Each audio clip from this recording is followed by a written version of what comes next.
Hello guys, welcome to Pronouncist, your pronunciation guide.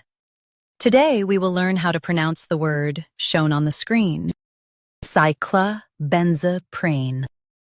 Both US and UK have the same pronunciation of this word, cyclobenzaprine. Now read the syllables shown on the screen naturally. Cyclobenzaprine.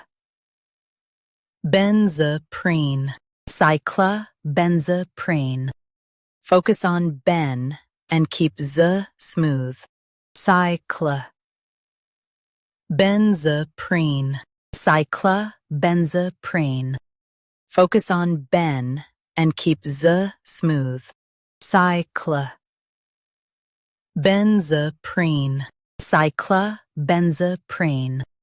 Focus on ben and keep z smooth. Cyclobenzaprine. Cyclobenzaprine. Practice repeatedly and you'll soon be able to say this word perfectly. The best way to practice is to repeat the syllable multiple times. The meaning of the word is used to relieve muscle spasms. Try repeating this word several times to improve your pronunciation. We post daily videos on useful and commonly mispronounced words to help you speak clearly and confidently. Like this video and subscribe to Pronouncist for more pronunciation guides. Thanks for watching us.